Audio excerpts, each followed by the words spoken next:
TV, préparons la seconde venue. Nous saluons ce matin dans le nom précieux de notre Seigneur Sauveur Yeshua Hamashiach. Nous allons vers la fin de l'année. Je vois déjà des anciennes figures qui reviennent. J'ai vu le frère Nguessan. Ça fait combien de mois ou d'années? J'ai vu le frère Jean-Marc en haut là-bas. Il pensait que je n'allais pas le voir. Il est juste monté là pour se cacher. Amen. On se rend compte que le culte, les gens viennent en retard. Les catholiques avaient raison de fermer la porte pour faire la deuxième messe. Donnons le temps au Seigneur. Toute la semaine, des fois vous ne venez pas au culte, mais les dimanches, consacrez ça quand même pour le Seigneur. Donnez du temps pour venir à temps. Amen. Des fois, les gens viennent, c'est dehors là, ils mangent. Des fois, même les femmes les ont mariés, leurs femmes. Comme si les femmes ne pouvaient pas préparer à la maison. Ça, c'est un endroit pour les célibataires. Ce n'est pas un endroit pour les mariés. Je pense que les sœurs doivent bien se préparer pour que... Il faut que nous commençons le culte. Maintenant qu'on va commencer à filmer, si on commence à filmer et puis il y a des vides, et puis les gens viennent en retard. Amen. Il faut qu'on change. Amen. Que le Seigneur vous bénisse. Ce matin, à Yamsoko, j'avais parlé de le mystère de la dernière Pâque. Mais ici, ce matin, je vais parler de la puissance cachée dans le repas du Seigneur. La puissance cachée. Je veux que cette sainte scène, nous la prenons avec foi. Vous voyez ma fille Marthe ici qui a chanté ce matin. Dans la vie, il faut avoir la foi. Elle avait dit au Seigneur qu'elle ne sorte pas de ma maison sans se marier.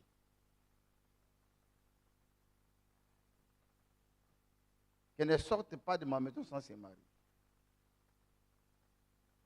Qu'un jour, je puisse l'amener à la mairie. Elle est orpheline de père et de mère. Que je puisse la tenir devant les officiers, devant l'officier civil. Ça a pris du temps. Parce que dans l'église des baptistes, ils sont tellement réglementés.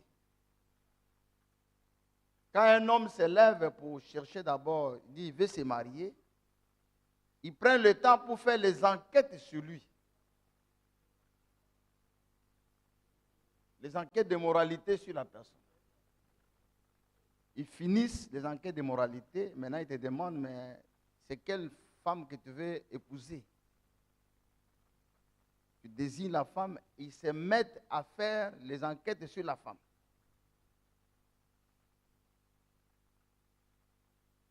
Quand ils finissent de faire les enquêtes sur la femme, quand vous venez, on vous présente des fiançailles. Vous n'avez pas droit de vous voir à n'importe quel moment, à n'importe quelle heure.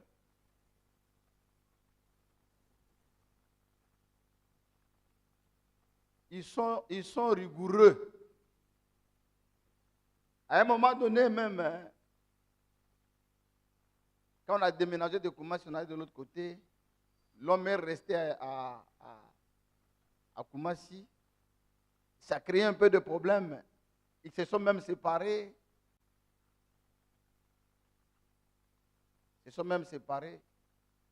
Mais si la chose est pour toi, ça peut prendre du temps. Les fiançailles, là, ça a pris plus de 5 ans d'études sur la moralité. C'est quoi vous trouvez là-bas, à l'église des baptistes? Vous trouvez, il y a même des filles âgées de vierges qui ont commencé l'église à bas âge.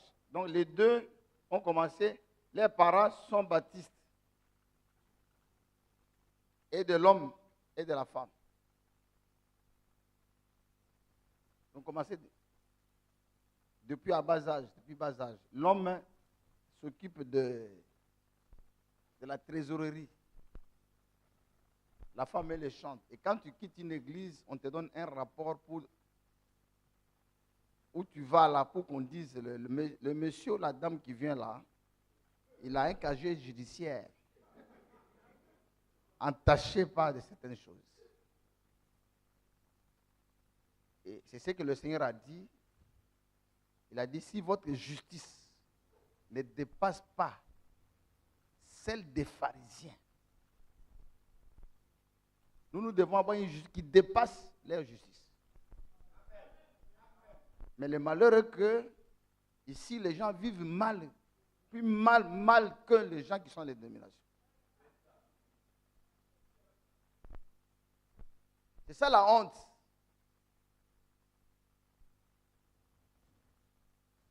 C'est ça la honte.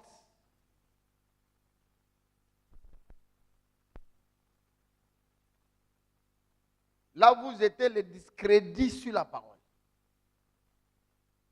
Le discrédit sur l'assemblée. Vous vous rappelez, quand le frère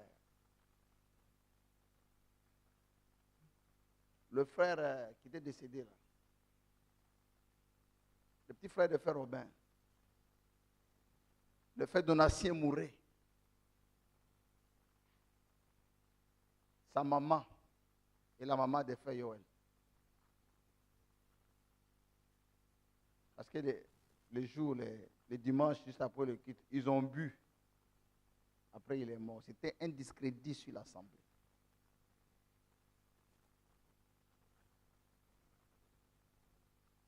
C'est un discrédit.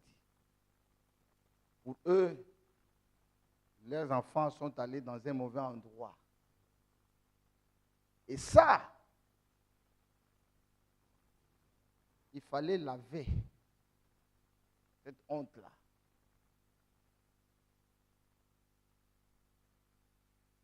Pour leur montrer que, en dehors de la parole, c'est pourquoi Frère Branham dit que nous devons vivre. Chaque croyant est un prédicateur. Nous devons vivre. De manière à ce que notre vie soit une condamnation pour les gens du monde. Si ils ont des choses à nous reprocher, qu'ils nous reprochent sur la parole qu'ils ne comprennent pas, mais qui ne pointent pas de fautes sur nous. C'est une honte. C'est une honte.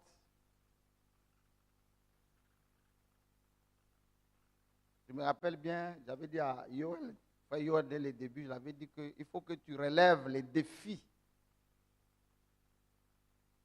Il faut que tu relèves les défis. Aujourd'hui, nous allons à la Sainte-Seine, Il faut que nous soyons capables, dignes. C'est pourquoi je vais vous parler de la puissance cachée dans le repas du Seigneur. Parce qu'il n'y avait pas de puissance cachée, Paul n'aurait jamais écrit 1 Corinthiens 11, verset 30. S'il n'y avait pas de puissance, Paul n'aurait jamais écrit 1 Corinthiens 11, le verset 30. On peut lire. C'est pour cela. C'est pour cela qu'il y a parmi vous beaucoup d'infirmes et de Mais malades. si la Sainte Seine n'a pas de puissance, ici on montre que la Sainte Seine peut faire qu'une personne devienne Infirmes infirme. et C'est qu'il y a une malades. puissance.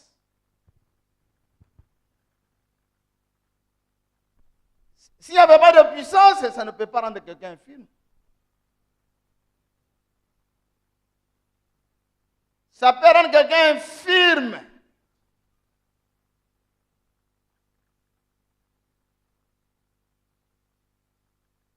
Ça peut rendre quelqu'un malade. Malades. Ça peut rendre quelqu'un infirme. Quelqu'un malade.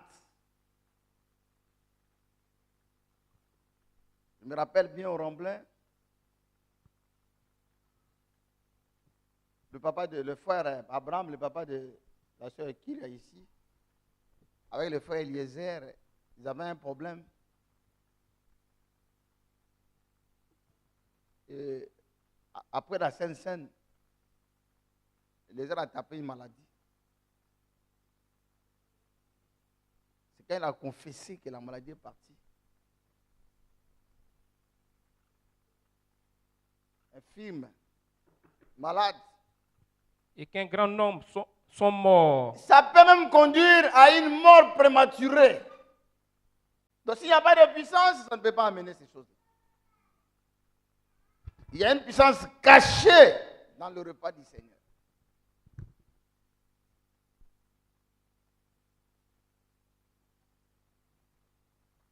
Comment ça s'approche là? Ça met tout le monde sur le pas. C'est maintenant on va entendre des choses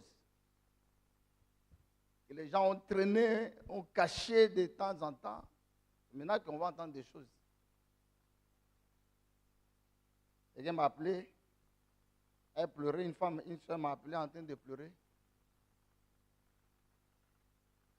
Il dit, tu pleures pourquoi? Elle dit, j'ai commis adultère. Il me va confesser chez ton mari.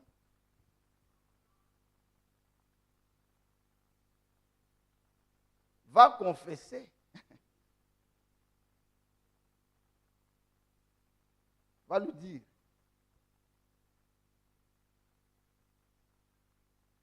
C'est pourquoi c'est un métier, il ne faut pas laisser vos femmes faire certains métiers. Parce que si je rentre en détail, il y a des gens tellement très intelligents, ils vont commencer à deviner des choses qui ne sont même pas correctes.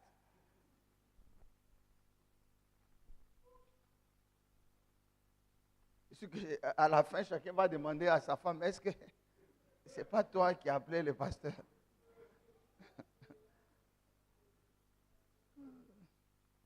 Mais je lui ai dit, va dire. Elle a déjà dit. Si on ne t'a pas encore dit, c'est que ce n'est pas toi. Si on ne t'a pas encore dit, c'est que c'est... À moins il y a des gens aussi qui mentent. Ils disent que j'ai dit alors qu'elle n'a pas dit. C'est une puissance. Tu vois, c'est une puissance. Ça a ramené le frère Nguessa à l'église. Ça fait longtemps qu'il vient à l'église. Je vois le frère Jean-Marc. Il est là. Il y a d'autres personnes. Vous allez voir le jour de la Sainte-Seine, ils seront nombreux ici. Il y a une puissance cachée. Cachée. Alors, je vais d'abord lire 2 citations de frère Branham. Pour montrer pourquoi j'ai donné ce titre-là. Parce que la Sainte Seine est un commandement. C'est une ordonnance. C'est un commandement. Ce n'est pas un acte facultatif. C'est pourquoi la Pâque était appelée dans l'Ancien Testament la Sainte Convocation. Elle dit comme quelqu'un qui te convoque. On te convoque à la mairie, on te convoque à la police, à la justice. Tu dois t'y rendre. La Bible dit, vous publierez une sainte convocation. C'est un ordre. C'est un commandement. Un commandement divin. Et Dieu donne à son peuple. C'est pas désobéir, c'est la mort. Comme vous l'avez appris ici, il y en a 3 ordonnances. Il y a le baptême d'eau. Chacun doit passer par le baptême d'eau. Un vrai baptême. Un vrai baptême. Pas le baptême trinitaire au nom du Père et du Saint-Esprit. Pas un baptême précédé par le cours de baptême. Vous devez passer par le baptême. Vrai baptême. Tous les baptêmes que les églises donnent, beaucoup d'églises donnent, ce ne sont pas des vrais baptêmes. Ils ne sont pas reconnus par les Saintes Écritures. Quand tu as pris ces baptêmes-là, mieux vaut reprendre. C'est un commandement divin. Les lavements des pieds. D'autres préfèrent même parler de lavement des pieds au lieu de lavage des pieds. Nous sommes vraiment habitués avec les lavages des pieds. Mais le lavage des pieds que nous utilisons, que même frère Branham a utilisé dans certains endroits, veut dire, laver, c'est un signe de se laver les pieds comme ça pour des raisons hygiéniques. Mais le lavement des pieds a un sens d'humilité, d'obéissance à un ordre divin donné par Dieu. Tu peux laver les pieds même dans les salons de coiffure. On fait pédicure.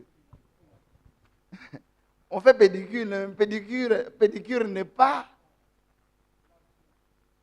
C'est le lavage des pieds, mais n'est pas le lavement des pieds. Le lavement des pieds, c'est un signe.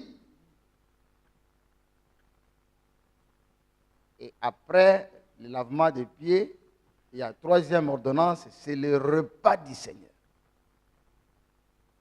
Alors, dans la prédication démonologie, prêché le 8 juin 1953, nous allons d'abord lire le paragraphe 15 ou le paragraphe 19. Après, nous allons lire les esprits séducteurs. Je n'ai pas mis la date. Les esprits séducteurs, prêché, je n'ai pas mis la date. On va chercher sur le Canada. Paragraphe 15 et paragraphe 19. Démonologie, domaine physique. Domaine physique.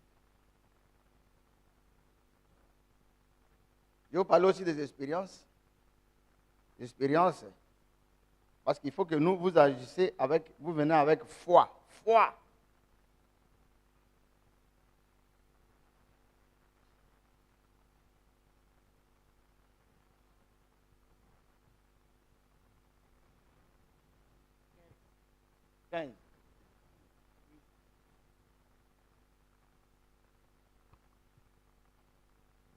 Paragraphe 15.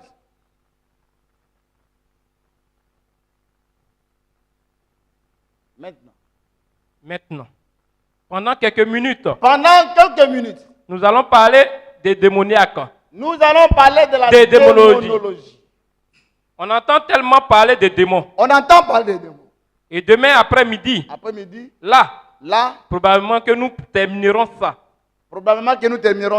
Je voulais prendre 2 jours de cette semaine. De toute façon. Pour prêcher là-dessus. Pour prêcher là-dessus. Comme toi, tu vois bien là-bas. Pour prêcher là-dessus simplement. Oui. Ou 2 jours de réunion en après-midi pour en parler. Oui. Maintenant, la première chose. Ce qu'est un démon. Qu'est-ce qu'un démon? On entend tellement de gens en parler. Les gens en parler. Un démon. Eh bien, un démon, diable. Tout cela vient du même mot. Et en anglais, on dit tormentor, tourmenteur. Oui. Quelqu'un qui tourmente. C'est un démon. Un être mauvais. Aujourd'hui, pour la plupart des gens, pour beaucoup de gens, la Bible, c'est un livre ancien. Du passé. Que grand-papa et grand-maman lisaient ou quelque chose comme ça. Prenez-moi un livre dans ma voiture, là. Un livre. Oui. Ça ne veut pas... Ça ne vaut pas grand-chose. C'est pour les vieux et tout. C'est pour les vieux. Mais c'est faux. C'est pour tout le monde. C'est pour tout le monde. Et les démons sont des tourmenteurs qui nous tourmentent. Oui. Continuons. Or, il y a des démons qui Il y a entrent des dans l'âme de démons l'homme. qui entrent dans l'âme de l'homme. Et c'est selon la phraséologie, mais ce que je dirais, c'est le démon qui entre dans l'âme. C'est quelque chose qui tourmente l'âme. Souvent, on peut voir, disons, une personne qui souffre d'aliénation mentale. Or, il se pourrait que cette personne soit quand même converti. Il est converti. Rempli du Saint-Esprit. Mais il a quelque chose qui le dérange, qui tourmente sa vie.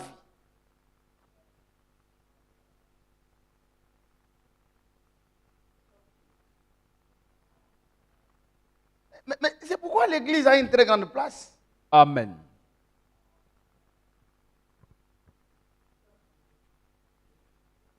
Il peut être converti. Moi, je connais des gens ici. Ils ont l'esprit de la débauche. Mais ils ont eu ça où? Ils ont pris le baptême. Ils ont déjà pris le baptême. Mais la débauche continue. On a mis. Ils avaient pratiqué des fétiches pour acquérir des femmes. Et ça les suit jusqu'aujourd'hui. Ça fait des années, j'ai failli glisser. Ça fait des années, je donne ce message ici, mais ils ne sont jamais débarrassés de ces esprits mauvais. Ces personnes ne vivront jamais sans avoir une copine.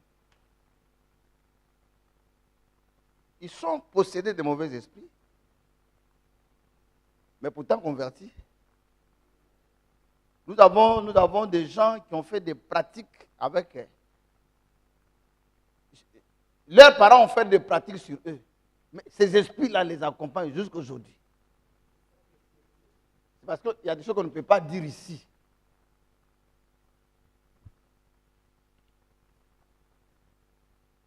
Donc, je veux que vous preniez la Sainte Seine avec foi. Amen. Ces esprits sont sur eux jusqu'à aujourd'hui. Ils ne s'en débarrassent pas. Vous voyez, une personne quand même convertie, remplie du Saint-Esprit. Mais qu'elle soit quand même complètement aliénée. Aliénée. Vous voyez quelque chose qui est là pour tourmenter. Pour vous enlever le sommeil. Déranger. Pour te faire réfléchir. C'est pourquoi, frère, nous étions hier on était à la gendarmerie quand? Le vendredi, avec celui qui a écrit ces livres ici. Je lui ai dit, mais dès que moi j'ai pris les livres, là, j'ai commencé à lire, j'ai compris ce que c'est que l'homme d'abord. J'ai compris ce que c'est que l'homme. Et l'homme, sans la parole, sans le message, sans Dieu,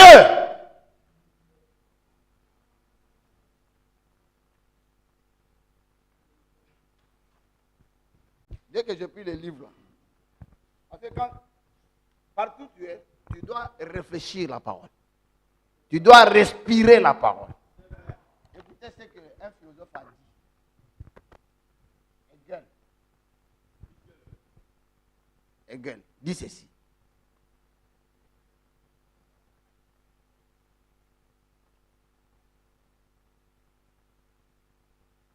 Les individus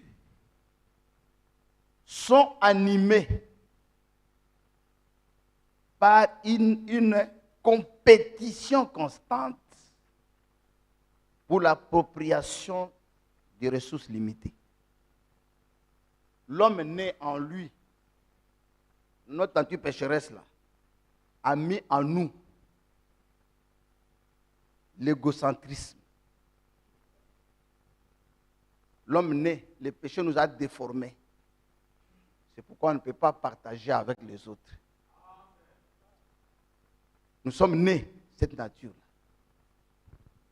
Même quand vous voyez quelqu'un en train d'étudier, il étudie beaucoup, ou bien il fait, même s'il fait un travail, il fait le travail par rivalité, par jalousie à d'autres personnes.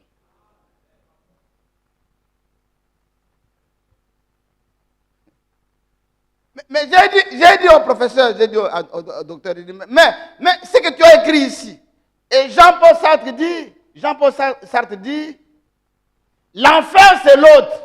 Donc, l'homme considère son prochain déjà comme son ennemi.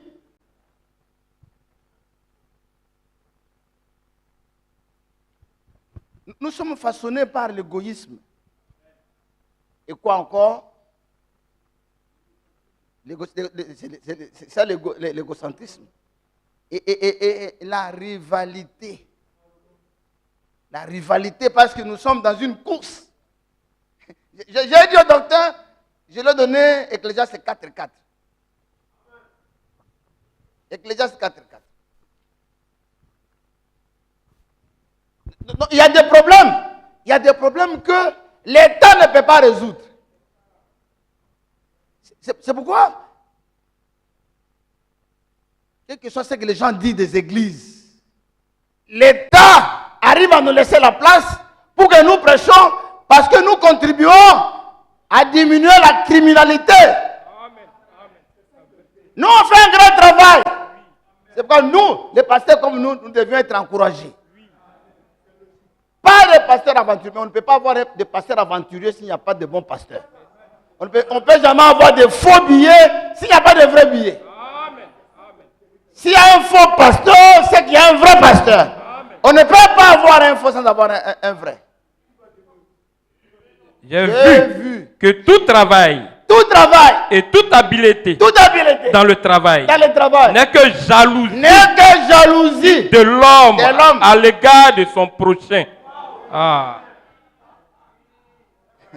Ouais, quelqu'un est en train de travailler, il se compare à quelqu'un d'autre. De façon inconsciente. Il veut dépasser. C'est la jalousie qui l'amène à étudier beaucoup. Parce qu'il veut dominer. Il veut écraser l'autre. Personne n'accepte d'être dominé. Est-ce que ça, l'État peut résoudre ça? Non.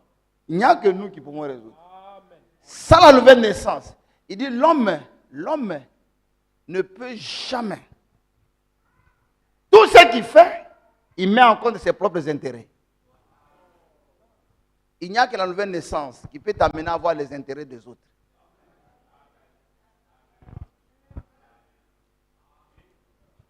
Il n'y a que la nouvelle...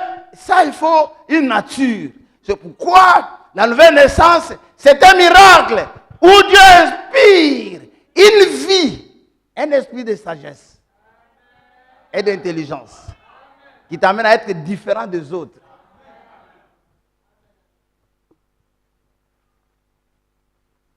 J'étais à Yamsoko. J'ai dit aux frères, mais vous battez. J'étais également à Tumodi. Mais j'entends les frères. Je suis arrivé à Tumodi, je leur ai dit, vous ne voulez pas écouter? Restez avec l'église.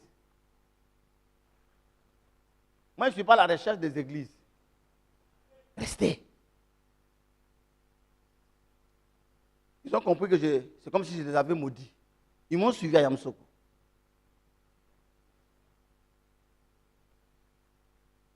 Ils m'ont suivi à Yamsoko.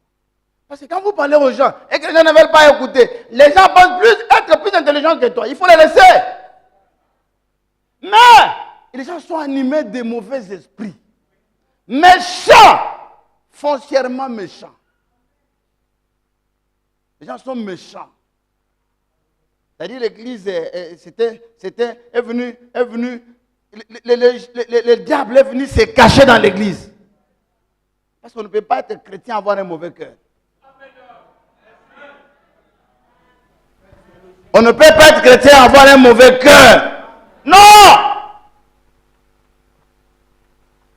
Toujours des disputes sur l'argent. Toujours des disputes sur l'argent. Toujours des disputes pour prêcher. Toujours des disputes. Mais vous vous battez pourquoi?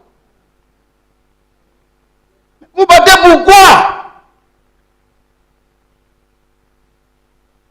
Mais Yeshua, il est né. Il a fait environ 30 ans sans prêcher. Dans l'anonymat, personne ne le connaissait. Aucun homme ne le connaissait. Est-ce qu'un ministère, on peut l'enterrer?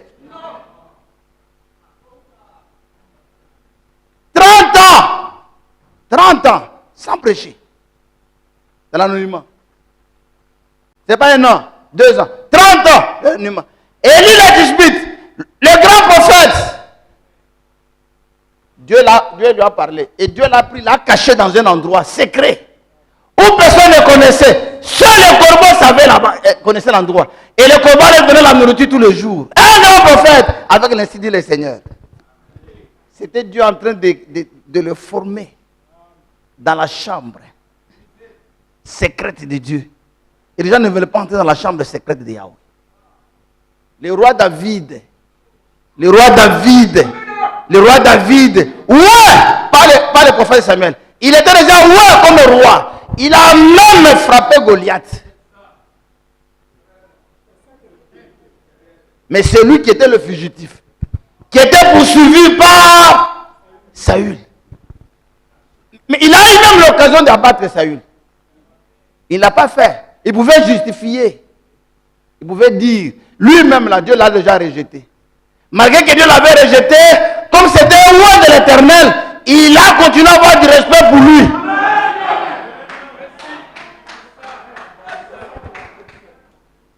Mais là, le Seigneur dit, l'homme c'est l'homme mon cœur. Il aimait tellement Dieu. Quand vous aimez Dieu, vous ferez des choses de la bonne manière. Vous ferez les choses de façon convenable. Dites Amen. Et c'est pourquoi il dit au Seigneur, il n'est pas normal que moi, David, je puisse habiter dans une maison de cèdre et que l'arche de Yahweh soit dehors. Yahweh dit, mais ce n'est pas possible.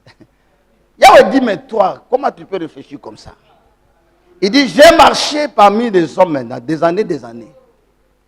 Personne n'a pensé à moi un jour pour qu'il puisse me préparer une case et me mettre dedans. Mais toi, tu as pensé à moi. Mais tu as fait couler le sang. Mais ce n'est pas toi qui me construira les temples. Mais c'est lui qui sortira de toi. Mais moi, Yahweh, je prends l'engagement. Je te bâtirai une maison. Je te bâtirai. Mais lui, il dort déjà.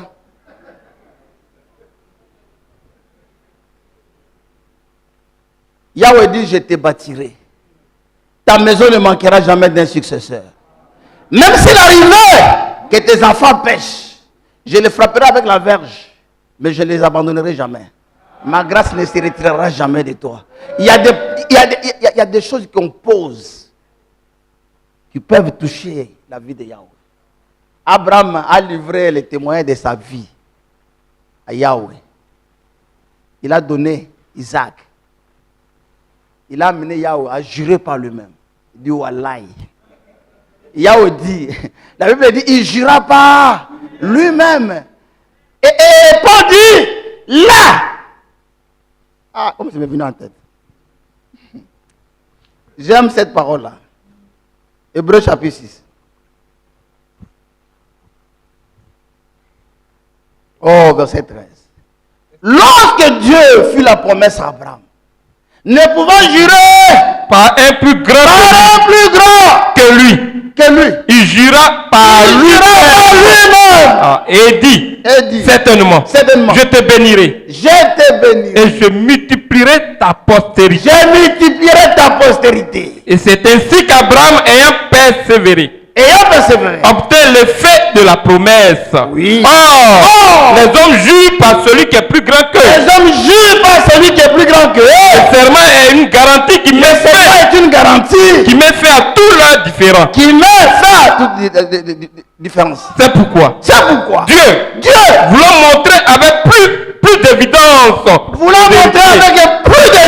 aux héritiers de la promesse l'immuabilité de sa résolution, intervient par un serment. Oh, la parole de Dieu ne peut jamais faillir. Les serments de Dieu ne peuvent jamais faillir. Là, nous avons deux choses. La parole de Dieu et le serment. Et il dit, afin que Par deux choses dans lesquelles il est impossible que Dieu mente. Nous trouvions un puissant encouragement. Nous dont le seul refuge a été de saisir. Que Dieu vous bénisse.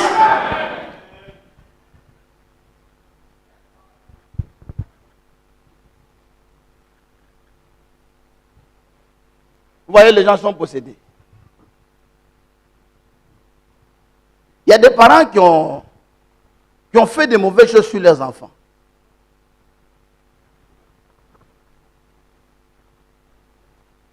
Il y a des parents qui ont fait de mauvaises choses sur leurs filles.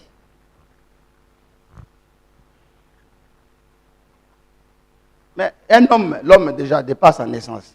Il est comme ça. Il n'y a que Dieu qui peut changer quelqu'un.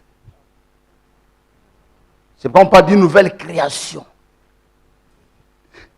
Tu deviens un homme nouveau. Une créature nouvelle. Et aujourd'hui, il y a des chrétiens, bien que chrétiens, vivent des maladies chroniques. Frère, écrit ici. Des maladies chroniques, générationnelles. Ça se transmet à des générations.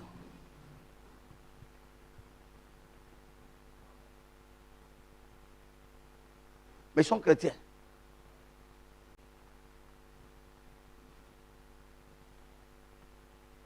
Frère, il y a des maladies qui sont chroniques.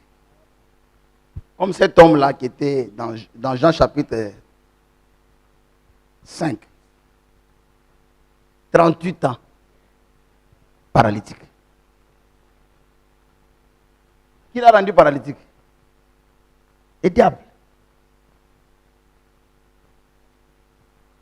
Paralytique. Pendant combien d'années?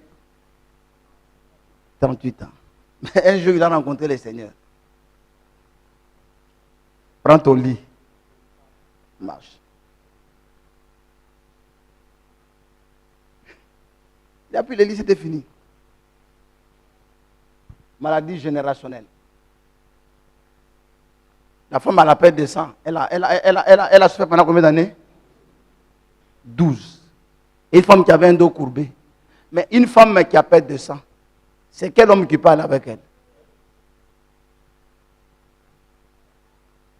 Parce qu'elle a perte de sang toute la vie. Et c'était interdit même de mettre le pied au culte. C'est ça que les démons font. Quand le diable fait ça, le diable est content.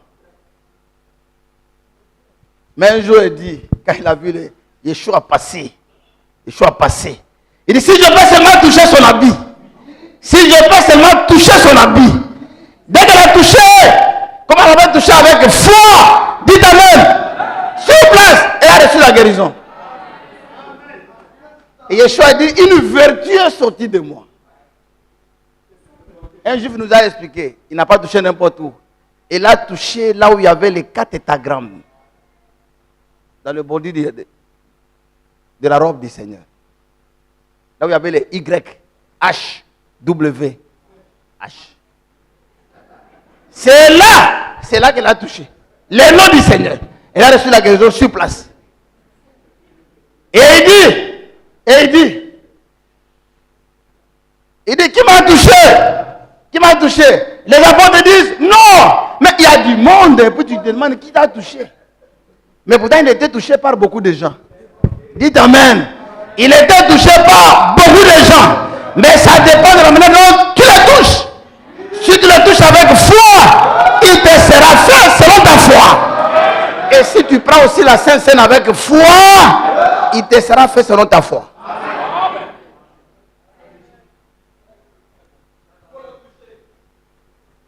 Il faut le toucher.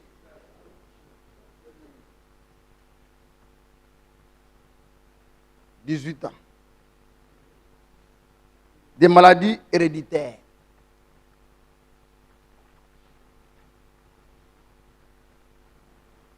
Quand vous êtes maudit, c'est-à-dire, tout enfant de Dieu doit prendre Deutéronome chapitre 28 et lire. Il ne faut pas que vous vous retrouviez dans un des cas qui sont dans la porte.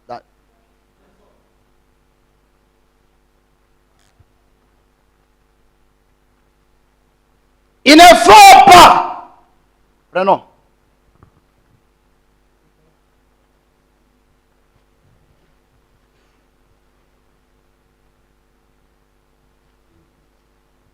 Est-ce que vous êtes pressé? Vous n'êtes pas pressé. On peut parler doucement et puis aller. Si on parle rapidement, vous allez vous fatiguer. Doucement. 28-15.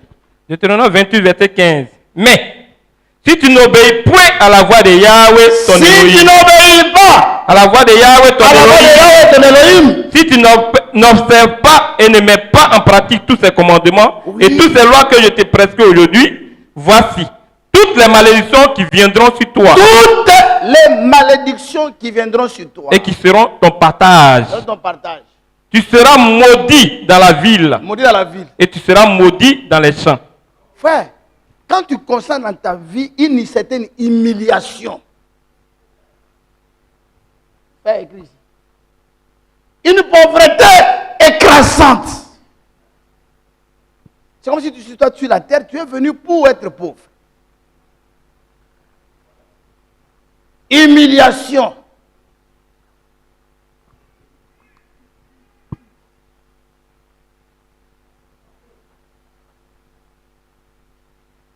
Tu ne peux même pas te marier. Tu veux te marier, aucune femme ne veut de toi.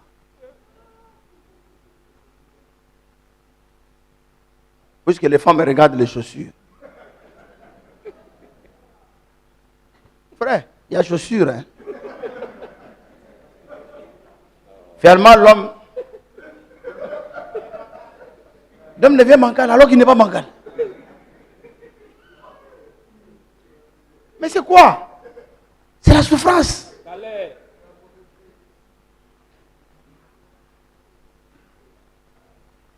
C'est quelle sœur?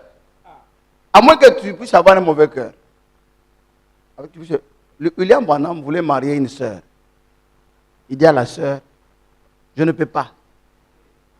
Je ne peux pas. Parce que tu es bien dans ta famille. Je ne vais pas te ramener dans la souffrance. C'est ça l'amour. Moi, tu dis ça. Elle dit non. Si elle te dit non, Maguette, je vais te suivre.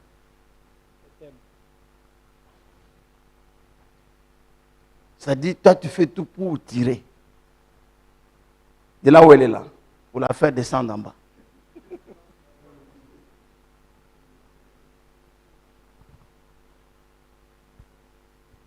Si elle t'aime, elle peut me demander à son papa de te doter. On peut doter aussi un homme.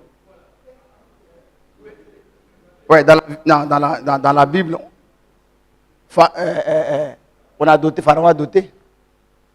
C'est-à-dire la famille de la femme donne les moyens aux frères. C'est fini. Beaucoup de frères cherchent à être dotés ici.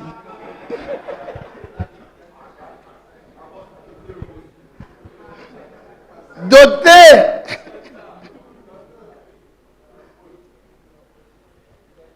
Regardez. Au verset 17. Verset 17. Ta corbeille et ta huche seront maudites. C'est une pauvreté écrasante. Le fruit de tes entrailles, le fruit de ton sol, les portées de ton gros et de ton menu détail. La stérilité, l'infécondité. C'est un signe de malédiction.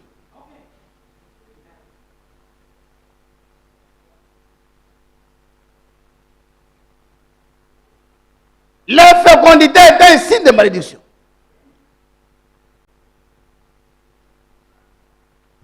Tu seras maudit à ton arrivée et tu seras maudit à ton départ. Oui. Yahweh enverra contre toi la malédiction, oui, le trouble et la menace. Mais les gens qui sont des drogués, qui ont une dépendance à la drogue, dépendance à la boisson, dépendance au jeu d'argent, une addiction. C'est une malédiction. C'est une malédiction. Le frère Tadé, il est mort de cirrhose de foie. Cirrhose de foie. J'étais avec le missionnaire, il me dit que son petit frère, le petit frère du missionnaire, fait la même chose que son grand frère. C'est-à-dire, il y a des maladies comme ça qui sont maladies de la famille. Tous chroniques, tous meurent de cette maladie. Mais vous voyez, il y a des gens qui ne veulent pas s'en débarrasser. Incapables de prendre une décision devant la boisson.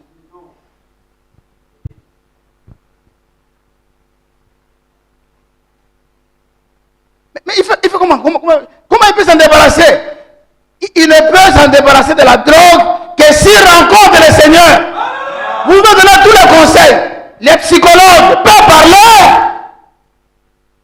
Ils n'arriveront jamais.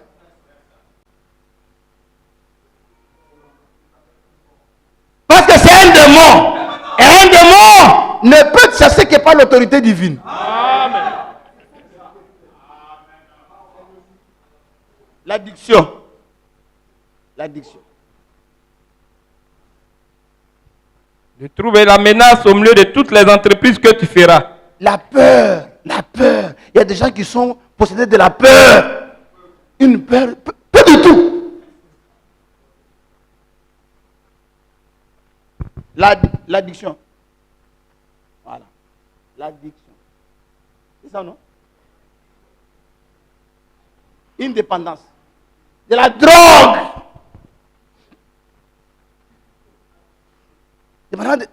L'addiction. Une dépendance de la drogue, de la boisson. Même si on lui dit que ton ami là est mort de ça. Non.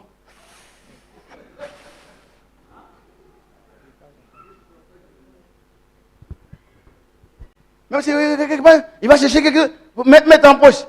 Quand vous voyez des gens toujours en train de boire, au lieu d'aller, ils sont semblables à des tuyaux d'échappement de véhicules. Même pour les véhicules, les gens disent qu'il ne faut plus utiliser les véhicules à gasoil. Les électriques, ça pollue l'air.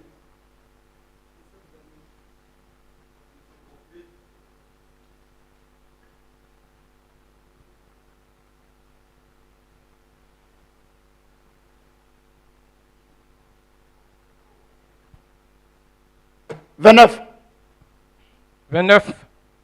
Et tu tâtonneras en plein midi, comme l'aveugle dans l'obscurité. Tu n'auras point de succès dans tes entreprises. Oui. Et tu seras tous les jours opprimé. Pas de succès. Opprimé toujours. Toi, tu ne peux pas avancer. Toujours. En train de reculer. Dépouillé. Maintenant, le trouble, les conflits familiaux. Conflits familiaux. C'est une malédiction.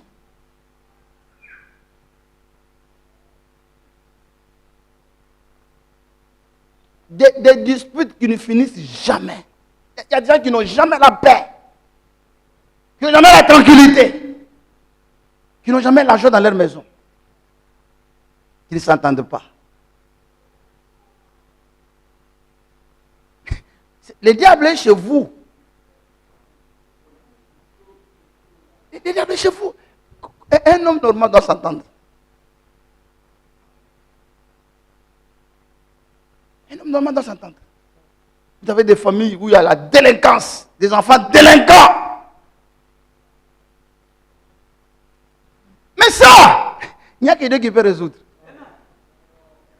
Il n'y a que Dieu qui peut résoudre. Les délinquants. Les voyous. Irrespectueux. Dépouillé. Et toujours des divorces, des mésententes. Le diable est là. Verset 32 là. Verset 32. Famille dispersée. Fiançailles brisées. Enfants délinquants. Manque de communion. Manque de joie dans la maison. Femme têtue. Mari voyou.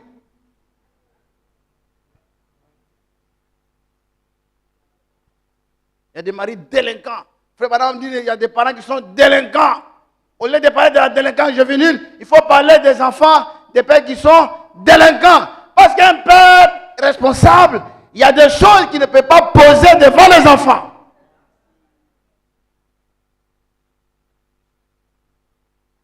Quand tu découches, comment l'enfant ne va pas découcher? Quand tu as des copines, comment l'enfant n'aura pas de copines? Tu auras une fiancée. Tu auras une fiancée. Et un autre homme couchera avec elle. Couchera avec elle. Tu bâtiras une maison. Tu bâtiras une maison. Et tu ne l'habiteras pas. Tu ne l'habiteras pas. Tu planteras une vigne. Une vigne. Et tu n'en jouiras pas. Ton bœuf sera égorgé sous tes yeux. Et tu n'en mangeras pas. Il y a des gens qui ont des blessures intérieures. Blessures intérieures. Ça les ronge. Parce qu'ils ont été blessés.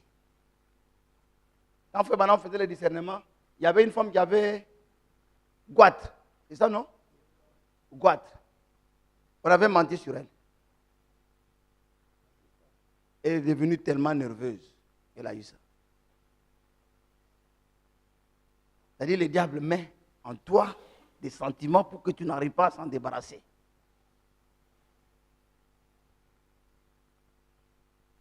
Des blessures. Il y a des gens qui sont blessés intérieurement.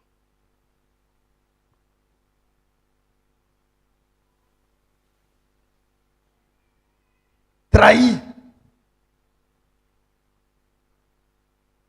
Ils ont entendu des paroles destructives.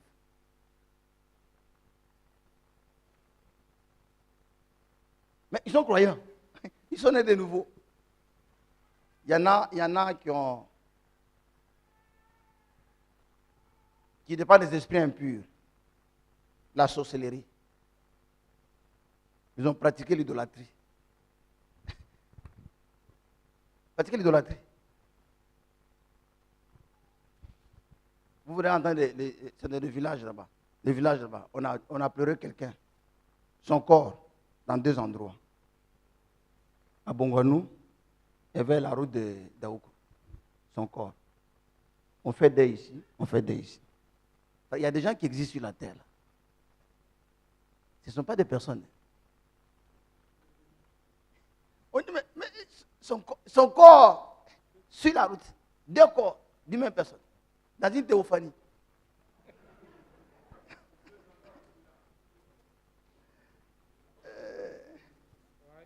C'est pourquoi Yahweh est avec nous.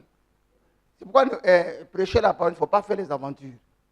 Sinon, ils vont t'aider.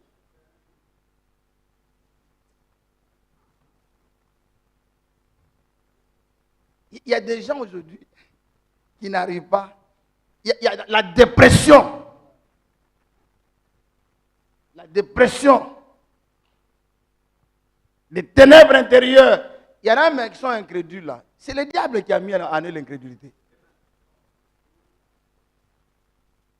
C'est le diable qui les a aveuglés. Tout ça, la Sainte Seine, cache une puissance qui peut régler ça.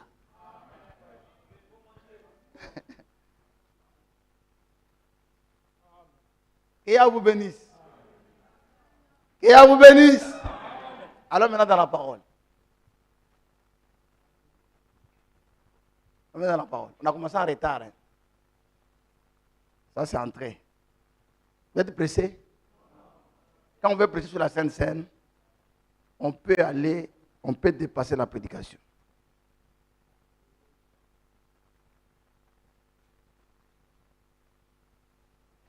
Acte 21.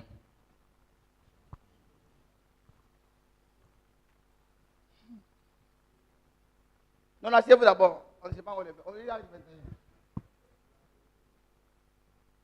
Achevant notre navigation.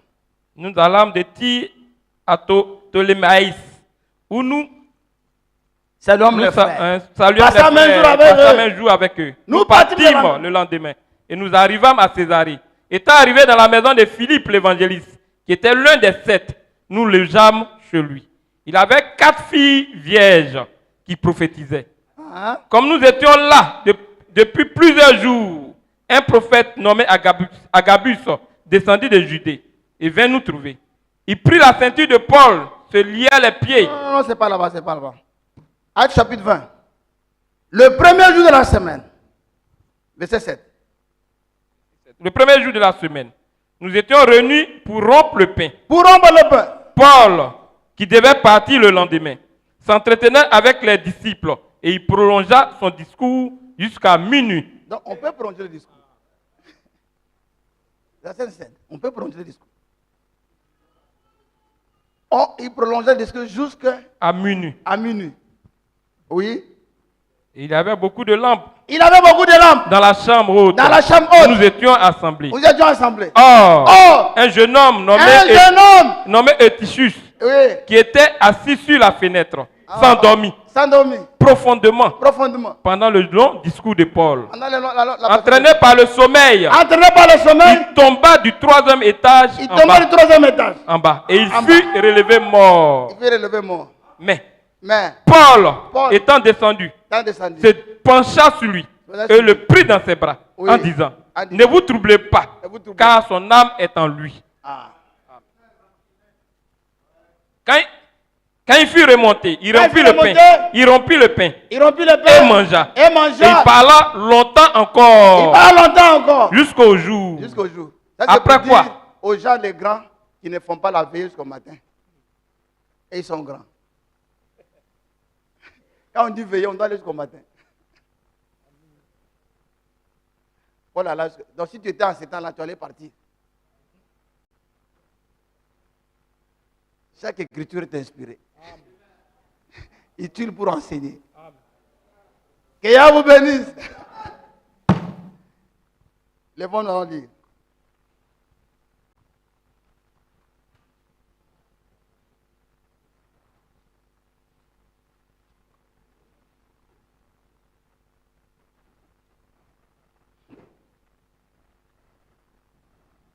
Luc chapitre 22.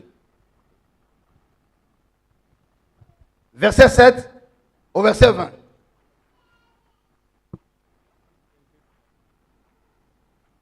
Luc 22, verset 7 au verset. Luc 22, verset 7 au verset 20.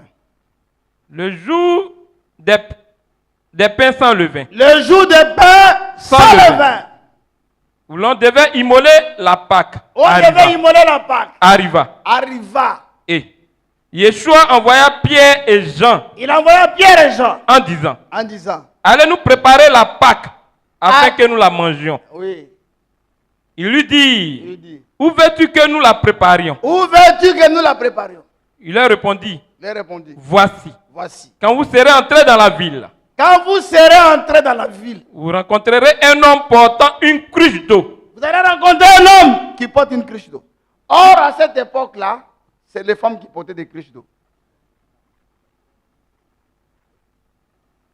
C'était un signe. Mais cet homme était un homme différent de tous les... Parce que l'homme sautait de l'exception parce que lui portait une cruche d'eau. Et vous savez que en Israël, le matin, c'est les femmes mariées qui allaient puiser de l'eau. J'ai fait un peu de sport. Le matin, c'est les femmes qui allaient puiser de l'eau. À midi, les prostituées. Le soir, les vierges. Chacun avait son heure. Donc si on te voit toi aller chercher de l'eau à midi. Et c'est ainsi que les disciples ont vu le Seigneur à midi. Ils ont attrapé la tête. Il dit c'est fini. Tout notre travail est fini. Le monsieur qui a dit qu'il me convaincra de péché. Une femme a fini avec lui. Il ne savait pas que c'était les logos faits chair. Dites amen. À midi. C'est pourquoi Eliezer est allé chercher la femme le soir. Il n'est pas allé chercher la femme à midi. Il y a des endroits où tu ne peux pas aller chercher une bonne épouse. Comment tu peux aller chercher ton épouse dans la boîte de nuit?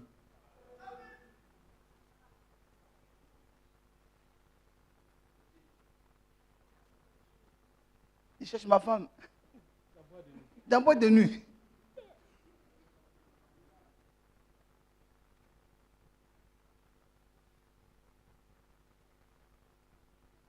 Alors ils ont vu un homme avec une cruche d'eau. Suivez-le Suivez-le. dans la maison où il entrera. Et vous direz. Tu sais pourquoi il n'a pas donné l'adresse? Il n'a pas donné l'adresse de la maison. Parce qu'il connaissait l'adresse. Il connaissait les numéros. Il connaissait même l'avenue. Le Seigneur connaît l'avenue. Il a dit à Pierre, allez-y, il a dit à Corneille, la rue, la droite. Allez-y là-bas. Il connaissait. Mais il n'a pas voulu donner la date. Parce que Judas était là. Judas cherchait où l'adresse pour qu'il aille prendre l'argent avec les gens et puis venir livrer le Seigneur. Le Seigneur a caché. Il y a certaines choses, quand tu vois que des gens ne sont pas bons là, il faut les cacher. Il ne faut pas leur dire tout. Ils vont te vendre.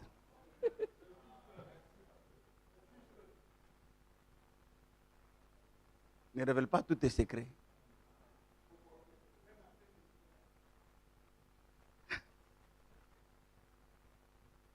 Jean, des gens qui sont sûrs, étaient là. Jean avec Pierre. Pierre, il aimait beaucoup le Seigneur. Quand tu aimes quelqu'un, tu ne peux pas faire du mal. Même si tu fais le mal, ça sera une erreur. Et le Seigneur aimait beaucoup Jean. Les deux sont partis. Ils ont vu un homme.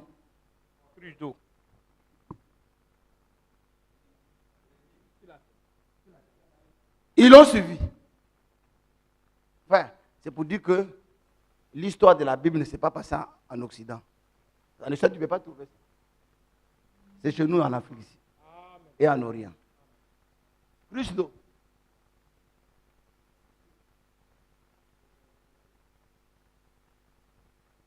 Quand je dis à Yamsoko, l'assemblée s'est levée. Et dans cette génération aussi, un homme porteur d'eau, avec une colonne de feu sur sa tête. Amen. Jamais arrivé. William Aaron Branham. Amen. Suivez-le. C'est là que nous mangerons la Pâque. En notre Pâque, c'est la parole de Dieu. Amen. Ils sont arrivés là-bas. Suivez-le dans la maison où il entrera. Et vous direz au maître de la maison. Dites à maître de la maison. Le maître te dit. Frère, il y a des choses, quand Dieu parle, vous n'avez pas le droit de réfléchir. Est-ce que tu m'as demandé la permission? Est-ce que tu m'as prévenu? Est-ce que tu m'as informé? Est-ce que c'était mon programme? Non! Le maître, non! C'est lui le propriétaire. Et chacun de nous, c'est un administrateur. Tout ce que nous possédons, Dieu nous a donné ça pour administrer. Et nous rendrons compte de ce que Dieu nous a donné. Nous sommes des intendants. Le maître te dit, où est le lieu où je mangerai la Pâque avec mes disciples? Où est le lieu où je mangerai la Pâque? Avec mes disciples. Avec mes disciples. Et il vous montrera une grande chambre haute. Et il vous montrera une chambre haute. Oh, meublée. Meublée. C'est-à-dire ici, le Seigneur connaît toutes les chambres. Même ta chambre là. Quand tu parles mal du pasteur, Dieu te voit.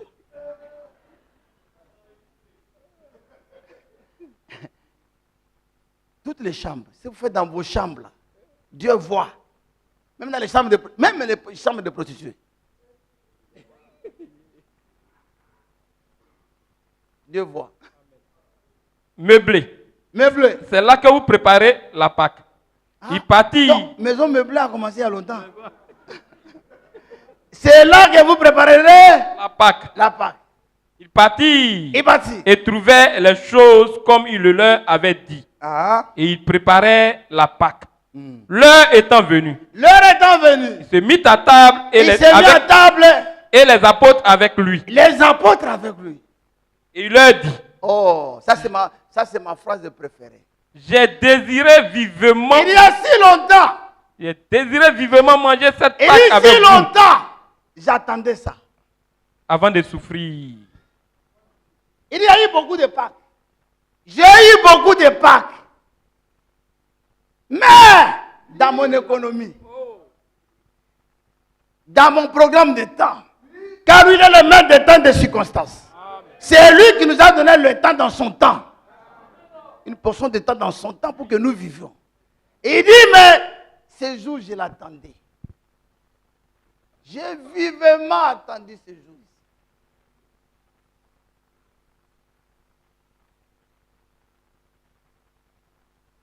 Donc, si le repas du Seigneur était une chose simple, frère, les gens n'auraient jamais souhaité ça. Il dit, j'ai vivement attendu ça. C'est-à-dire, depuis l'éternité, il attendait. Amen. Il dit, quel est le jour où j'arriverai à instituer les repas du Seigneur?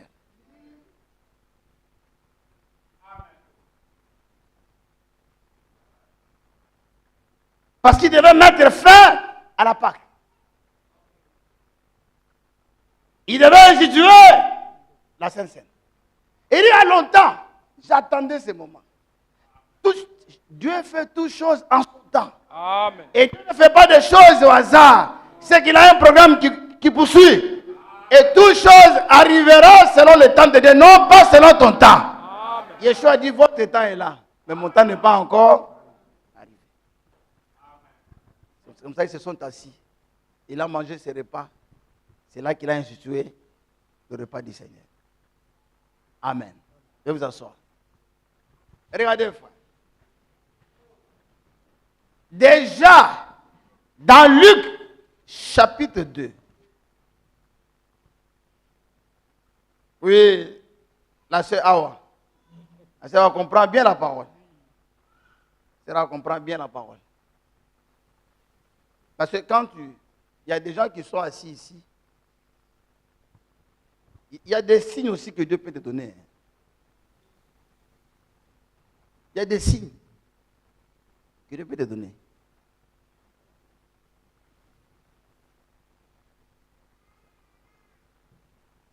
Elle est venue invitée par son fils.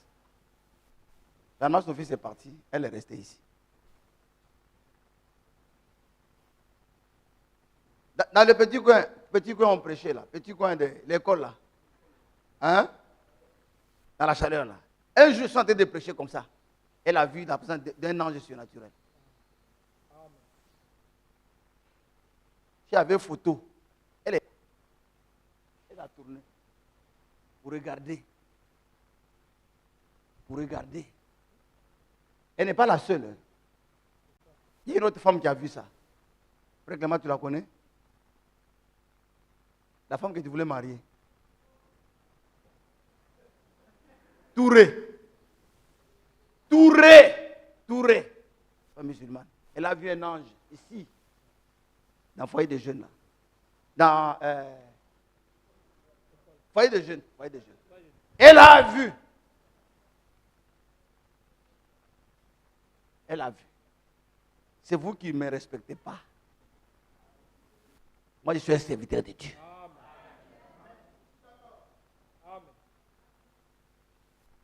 Elle a vu la maman ici, là. Elle a tourné. Elle pensait que les autres avaient vu. Ils n'ont pas vu. Qu'est-ce que vous voyez? Même réaction avec Touré. Mais malgré ça, Touré est parti.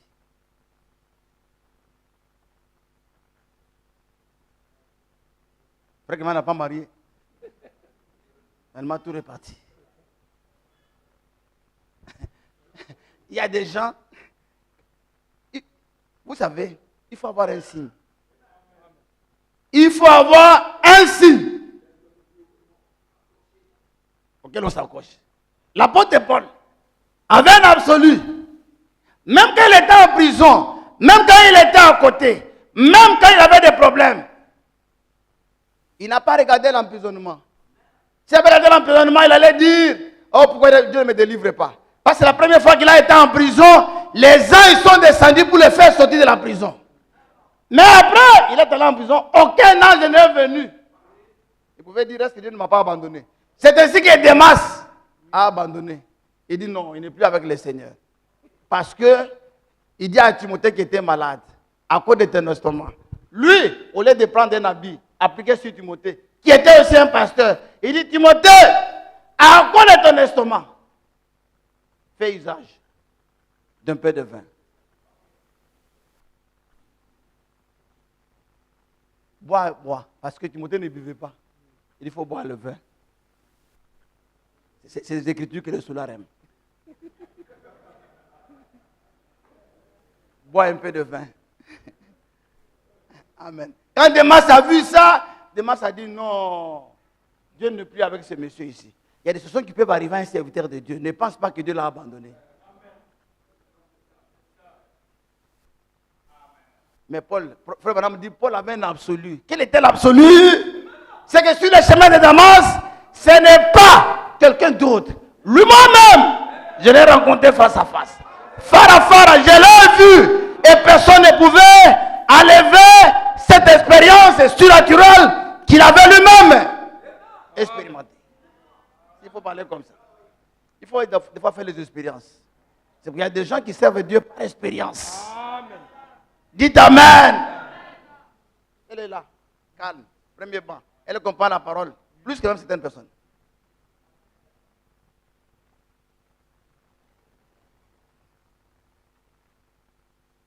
C'est pourquoi elle a fait venir ses enfants qui sont venus après elle. Levez-vous. Lève-toi. Quadio, qui a encore? Quadio a envoyé ses amis. Sa femme aussi. Sa femme est là. Elle est où? Elle peut se lever aussi. Toi, depuis que tu es venu ici, tu n'as jamais envoyé quelqu'un. Il faut te revoir. Au contraire, tu fais partie des gens. Asseyez-vous. Que Dieu vous bénisse. Amen. Luc chapitre 2, verset 41. Luc 2, verset 41. Les parents de Yeshua allaient chaque année à Jérusalem, à la fête de Pâques. Chaque année. À Jérusalem. À la fête de Pâques. À la fête de Pâques. Donc la Pâques était une fête annuelle. C'est que Yeshua, s'il a fait 33 ans sur la terre, c'est qu'il avait fêté 32 Pâques.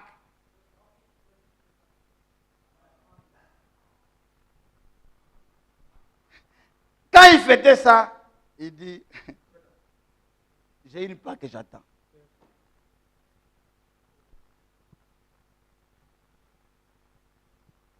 C'est pourquoi, quand quelqu'un a quelque chose, une révélation personnelle, cette personne devient incomprise par les autres. Vous ne comprendrez jamais. Dites Amen.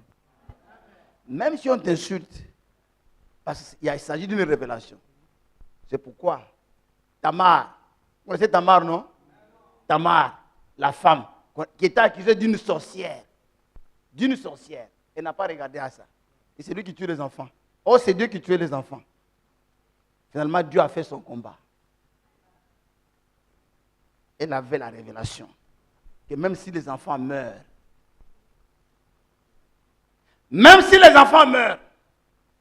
moi je dois rester ici. Parce que j'ai la révélation que le Messie viendra d'ici. Donc, il dit, le bébé naît, je vais attendre. Donc, il n'y a pas seulement des pédophiles, garçons. Il y a des pédophiles aussi, femmes. On les appelle comment? Je ne sais pas. Hein? Ah, parce qu'elle dit, l'enfant naît. C'est-à-dire, elle a vu l'enfant naître. Hein? Elle a vu l'enfant naître. L'enfant naissait. Elle dit, est-ce que tu pourras attendre cet enfant? Je dis, je l'attends. Donc, vous voyez quelqu'un demander la mère, non, tu l'as vu l'enfant naître. Il peut la prendre. Il dit la vie. Et l'enfant grandit. L'enfant grandit. Il dit, je vais la voir. C'est son Macron.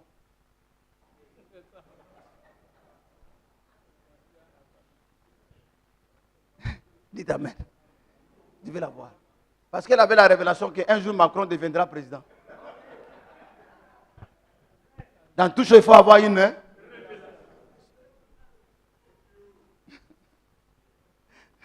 Donc le mariage ne prend pas l'âge. Une vieille personne peut prendre un bébé. Une vieille femme peut prendre un bébé. Que Dieu vous bénisse. Donc la femme qui prend un bébé, on l'appelle quoi? Pédophilette.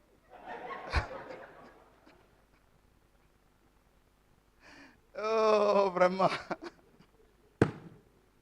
Que Dieu vous bénisse. Que Dieu vous bénisse. Donc, chaque fois, il allait. Chaque fois, il faut la Pâque. Il dit, oh, j'attends ce jour-là. Chaque fois, il faut la Pâque. J'attends ce jour-là. Et à l'âge de 30 ans, il commence le ministère. Il va à la première Pâque. Jean 6. Il était à la première Pâque.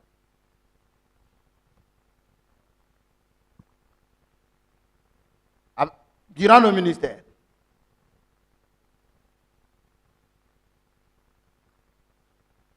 Jean 6, premier verset.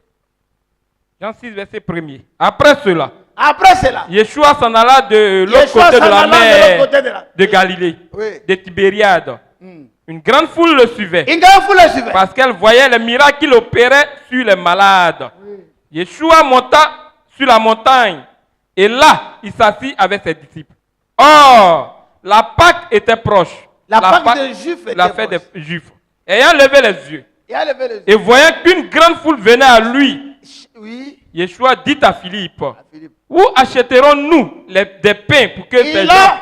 Il a voulu d'abord éprouver bien. Philippe, il y a des choses aussi qu'on peut dire ici pour vous éprouver, pour voir aussi votre niveau d'amour. Il a dit à Philippe, Philippe dit, mais où on va trouver les... Où achèterons-nous ces pains pour que ces gens aient à manger? Philippe ne croyait pas l'impossible. Il disait cela pour l'éprouver. Philippe avait un problème, parce que même vers la fin, il ne comprenait pas la divinité. Toujours Philippe.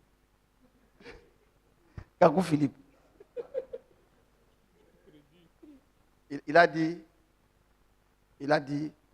André dit non, il y a un enfant qui a 2 pains ici. Il dit, prenez, on va multiplier les pains.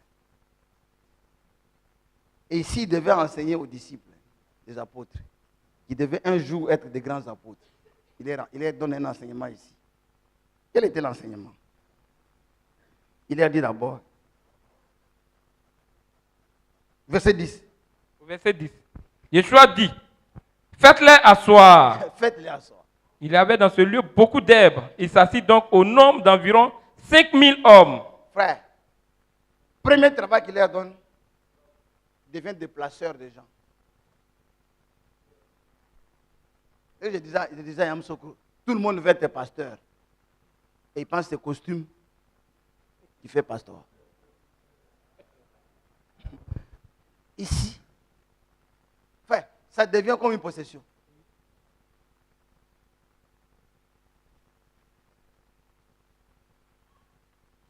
La parole, la prédication il n'y a pas un habit. Mais on ne dit pas d'être sale. Il dit, placez-le. C'est-à-dire les apôtres, ceux qui sont venus là, c'est eux qui ont arrangé les chaises. Non, la formation du Seigneur, c'est une formation terrible. Hein. Il dit, tu veux me servir, il faut d'abord le placer.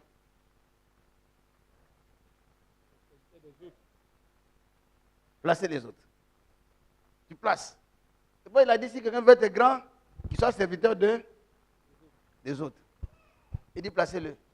Quand on finit de placer, Yeshua prit les pains, rendit grâce et les distribua à ceux qui étaient assis. Oui. Il leur donna de même des poissons, autant qu'ils en voulurent. Lorsqu'ils furent rassasiés. Non, et tu n'as pas sauté. Yeshua dit, faites-les asseoir. Il y avait dans ce lieu beaucoup d'herbes. Et il s'assit donc au nombre d'environ 5000 hommes. Yeshua prit les pains, rendit grâce et les distribua à ceux qui étaient assis.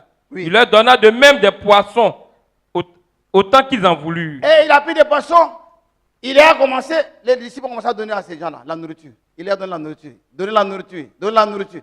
Quand les gens finissent de manger, d'abord, des placeurs à serveurs.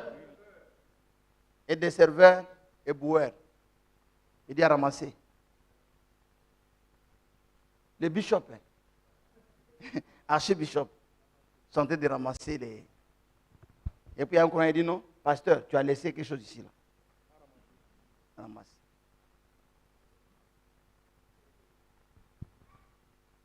Tu passes et dis, pasteur, tu as laissé. Et pardon, sœur. Il a donné la formation. Amen. À chaque Pâques. Maintenant, la dernière Pâques, c'est là qu'il va instituer la Sainte Seine. C'est pourquoi les apôtres, dans l'église primitive, la Pâques, la Sainte Seine, était mangée à la fin d'un repas.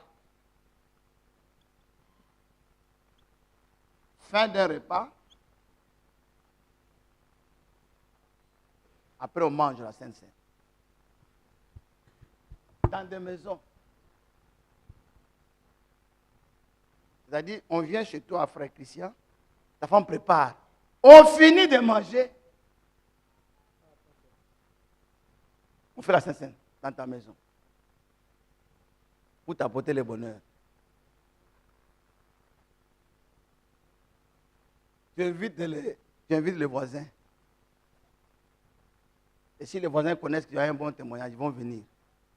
Il dit, mais lui là, sa femme ne s'entendait pas. On va venir faire quoi là-bas? Il y a même des endroits, il dit c'est notre pasteur. Il dit, hey, c'est vous, pasteur. Dans leur cœur, ils disent dans leur cœur, pasteur Yakou. Je suis allé au port, il y avait beaucoup de frères là-bas. Donc les gens me disaient, pasteur, avec ironie, à cause des mauvais témoins de certains frères du port là-bas. Il y a un autre frère qui était transitaire, il ne vient plus. Ça fait plusieurs années qu'il ne vient plus. Il doit être à Daloa. Je suis allé, je l'ai trouvé au port, transitaire. Dès qu'il m'a dit, voici le pasteur. Il dit, lui, c'est un maudit.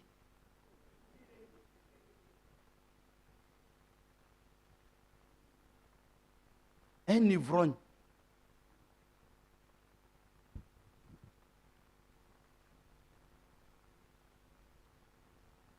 Maintenant, vous pouvez comprendre 1 Corinthiens chapitre 16, 11. Lisons 1 Corinthiens chapitre 11. Chapitre 11. Lisons d'abord Actes chapitre 2. Actes chapitre 2. Puis on va à 1 Corinthiens chapitre 11. Actes chapitre 2. Le verset 45. Actes 2, verset 46. 46. Ils étaient chaque jour, tous ensemble, assidus au temple. Ils rompaient le pain dans les maisons. Ils rompaient le pain. Le pain. Dans les maisons. Dans les maisons. Et prenaient leur nourriture avec joie et simplicité de cœur. Quoi ça? Ils rompaient le pain dans les maisons, virgule, et prenaient leur nourriture. Donc, le pain là, c'était la Sainte Seine. Et le reste, c'était quoi? La nourriture. Maintenant, comme le Seigneur avait, la Sainte Seine, c'était un repas dans un repas, et aussi voulait faire ça. C'est pourquoi les Corinthiens, qu'est-ce qu'ils faisaient maintenant? 1 Corinthiens chapitre 11. Vous avez compris, frère? 1 Corinthiens chapitre 11. Verset 19. 1 Corinthiens 11, verset 19. Non, verset 17. Verset 17. En donnant cet avertissement, ce que je ne loue point, c'est que vous vous assemblez, non pour devenir meilleur, mais pour devenir pire. Et d'abord, j'apprends que lorsque vous vous réunissez en assemblée, il n'y a parmi vous des divisions. Des divisions. C'est-à-dire qu'il y avait des gens qui ne se parlaient pas. Il y avait des gens qui avaient des choses contre les autres. Il y avait des gens qui ne s'aimaient pas. Des gens qui se haïssaient dans l'assemblée. Oui. Et je le crois en partie. Oui. Car il faut qu'il y ait aussi des sept parmi vous, afin que ceux qui sont approuvés soient reconnus comme tels au milieu de vous. Lors donc que vous vous réunissez, ce n'est pas pour manger le repas du Seigneur. Car quand on se met à table, chacun commence par prendre son propre repas. C'est-à-dire, les gens de Corinthe, le jour du repas du Seigneur, chacun vient avec sa nourriture. foutu.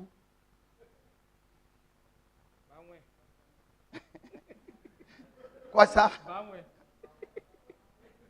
Il vient. D'autres venaient avec Gabriel.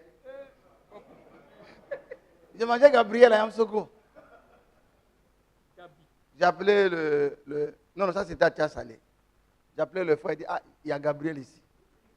Gabriel fait à la manière congolaise.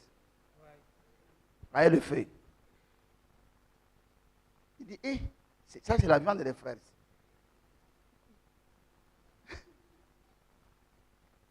On a mangé Gabriel. C'est-à-dire, chacun vient avec son propre repas. Dans l'église, non, les Corinthiens. Quand vous avez trop de connaissances là, finalement, ça va vous perdre. Il dit, chacun vient avec sa nourriture et puis son vin.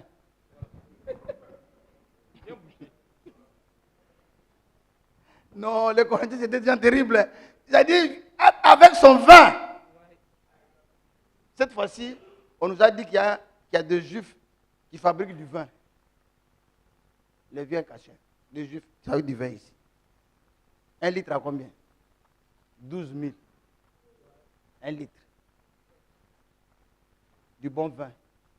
Parce qu'il ne faut pas acheter de vin fabriqué par des drogués.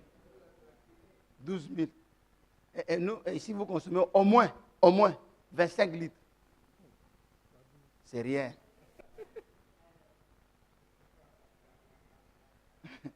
Est-ce que c'est quelque chose? Hein? Frère Olivier, est-ce que c'est quelque chose? 12 multiplié par 25, ça fait combien? 300 000. C'est un petit calcul. Tu fais 25 par 10, 250. 2 par 25, ça fait 50. Tu additionnes, c'est fini. Ça, c'est école ancienne école. Tu n'as pas besoin de calculer.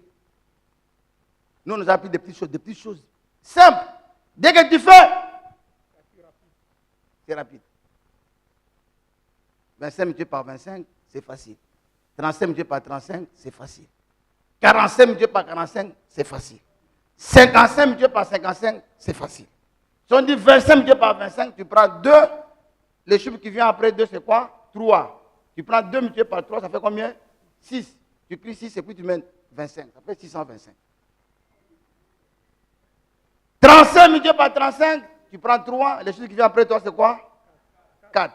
3 multiplié par 4, tu écris 12, tu mets 25. Ça fait 1225.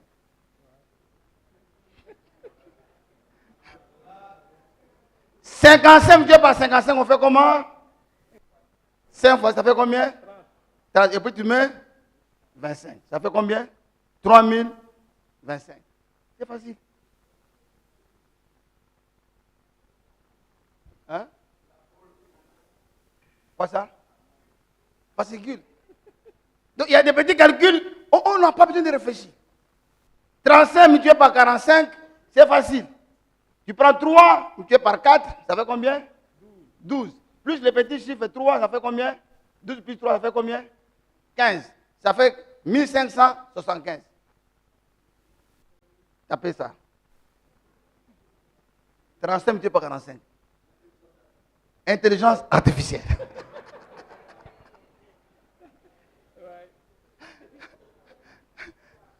C'est ça, non? 55 multiplié par 65, ça fait combien? Tu prends 5 multiplié par 6, ça fait combien? 30. 30 plus 5, ça fait combien? 35. Ça fait 3575.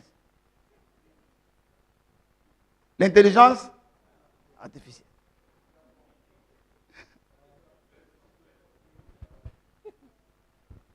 Donc, ils venaient avec leur propre vin dans l'église.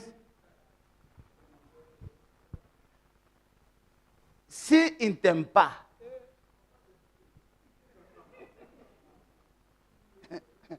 il sait par exemple que toi tu aimes Gabriel, mais il ne te parle pas. Il vient. Quand il demandait à frère Mao me dit, il y a des morceaux. Il dit, pasteur, ne prends pas n'importe quel morceau. Prends les cuisses. Il dit, ah. Maintenant, s'il ne t'aime pas, c'est-à-dire, il mange. Il ne regarde même pas à côté. Il y a un policier comme ça, un gendarme, il mange. L'enfant de frère Zacharie est en train de pleurer. C'est-à-dire, il mange comme ça. L'enfant pleure. Il ne regarde même pas l'enfant. Oh! Et puis il regarde le frère Jacob. Il dit, toi, tu as grossi. Tu as grossi chez nous ici. Tu es gros. Tu es venu grossir. Oh, lui-même est gros. Et lui, il est assis là. Il voit les commandos. Lui-même. Il dit, oh, commando. Lui, il est gendarme. Mais il loue les commandos. Parce que lui-même, il était gros. C'est-à-dire, les Corinthiens, ils mangent, ils boivent son vin. Tu es là.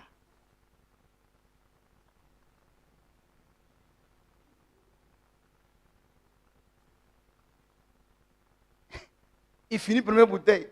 Il sort. C'est pourquoi Paul dit, n'avez-vous pas de maison? Manger et boire. On ne peut pas venir manger dans la maison du Seigneur. Si au moins chez vous à la maison, on peut manger. Mais ne venez pas manger dans la maison du Seigneur. Et ils étaient déjà ivres. Et c'était une occasion pour montrer aux autres, qu'ils ont plus d'argent. Les autres avaient de vin, 12%, 14%, 15%. D'autres avaient la boisson des baoulés, c'est on appelle ça. Valpierre. Les autres avaient ça, Valpierre. Alors que les autres regardaient là-bas, ils voient. Et quand le culte arrive pour manger la Sainte Seine, vous voyez ces moyens faire venir. Il est déjà ivre. Mais c'est pourquoi ils étaient rendus malades. Infirmes parce qu'il manquait de révérence. Parce qu'il manquait de révérence. Ils étaient devenus malades.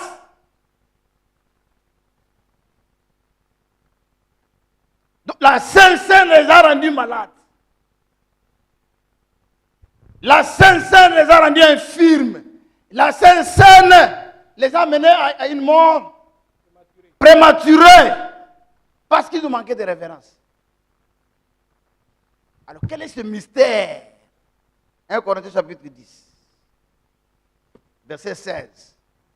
1 Corinthiens 10, verset 16. La coupe de bénédiction que nous bénissons. La coupe de bénédiction que nous bénissons. Oui.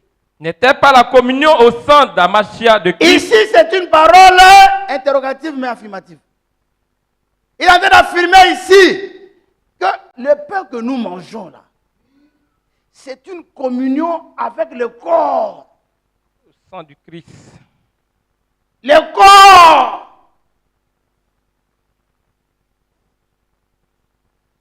C'est-à-dire, c'est comme si tu avais, vous voyez la femme samaritaine, et la femme à la paix de sang.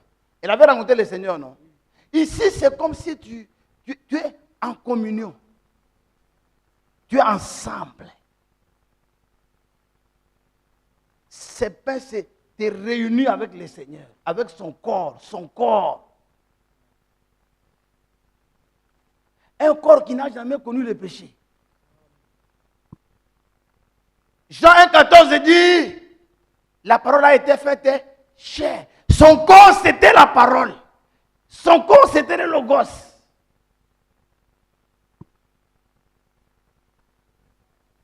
Son corps était le temple de Dieu. Son corps était l'habitation de Dieu lui-même. C'est comme si aujourd'hui, on te donne l'occasion de rencontrer le chef de l'État. Et tu as des problèmes.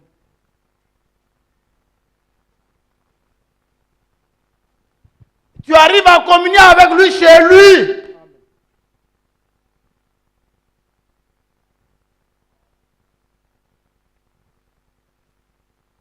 Tu peux sortir avec un problème de 1000 francs.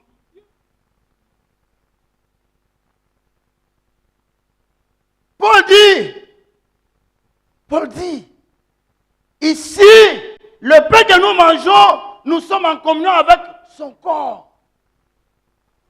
Nous sommes en communion avec son sang. Regardez ceux qui mangent la nourriture de la sorcellerie. Ça leur donne des esprits.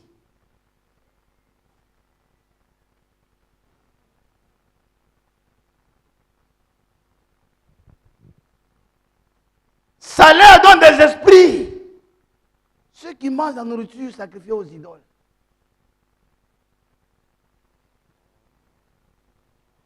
Ici, la Sainte Seine, je comprends pourquoi les catholiques ne mangent pas en désordre. Quand ils mangent là, ils sont sérieux.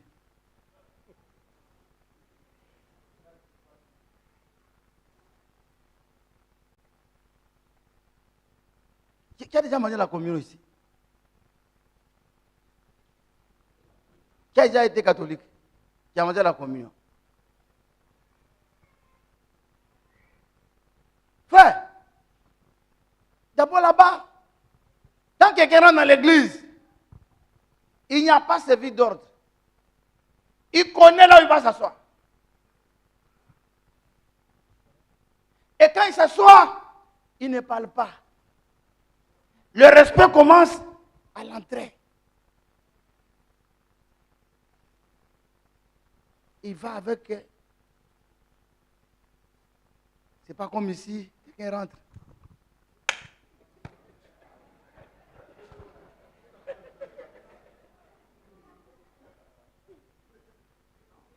Dans l'église. Parce qu'on leur a dit que le Seigneur habite là. Et Yeshua dit, ça c'est, il donne le pain, il dit, c'est mon corps, c'est mon corps. Il donne le vin, il dit, c'est mon sang. Eh frère, un pasteur, sur les réseaux sociaux, il était applaudi parce qu'il vient d'avoir une grande révélation. Dieu lui a révélé le fruit interdit. Vous connaissez le fruit interdit? Il dit, Dieu lui a révélé le fruit interdit. Il dit dans Genèse, Dieu dit, tu ne mangeras pas ça. Et Dieu arrive chez Noé. Il dit à Noé, tu ne mangeras pas le sang. Il dit, c'est la même interdiction. Tu ne mangeras pas le sang. Et il va trouver l'écriture dans Genèse chapitre 49, où il est écrit le vin, c'est le sang. Il sort de là. Il montre que le fruit défendu, c'est le raisin.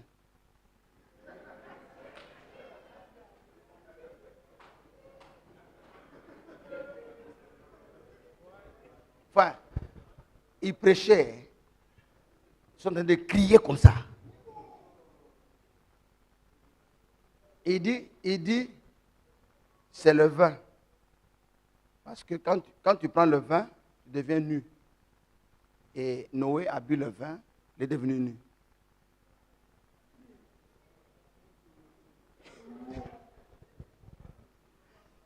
Il vient d'avoir ça. Genèse 49.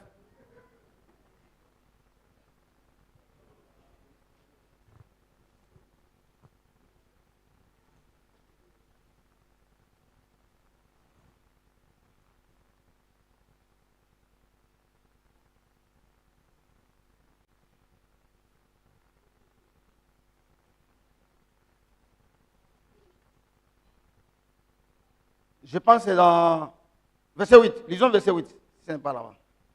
Genèse 49, verset 8. Judas, tu recevras les hommages de tes frères. Oui. Ta main sera sur la nuque. Verset 11. Au verset 11. Il attache à la vie son âme. Il attache à la vie son âme. Et au meilleur cep le petit de son ânesse. Il lave dans le vin son vêtement. Et dans le sang des raisins son manteau. Il a trouvé les sangs de raisin. Et quand on dit à Noé, ne mange pas le sang, c'est le raisin. Et il était applaudi.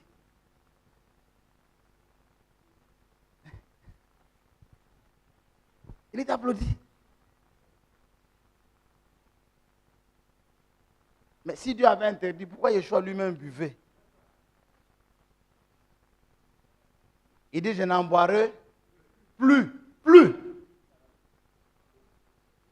C'est-à-dire, il attend, la manière dont il avait attendu la Sainte Seine. Il attend comme ça au ciel pour boire le vin.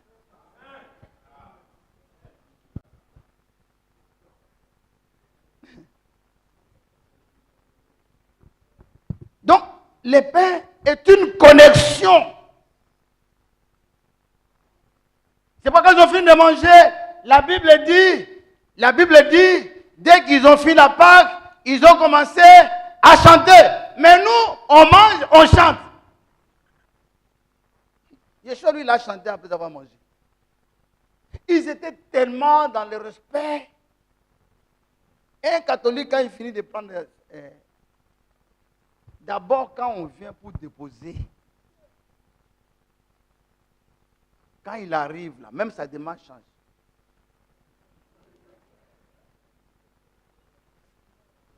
Et puis le prêtre vient. Avant, on mettait sur la langue. À cause des maladies, ils ont refusé de mettre. Parce que le prêtre, il met ici. Et des gens, ils ne savent pas sortir la langue. On dit de sortir un peu seulement. Et il y avait la salive. C'est ce qu'ils ont interdit. Là, le prêtre prend. Il met dans la main gauche. Et puis il prend avec la main droite.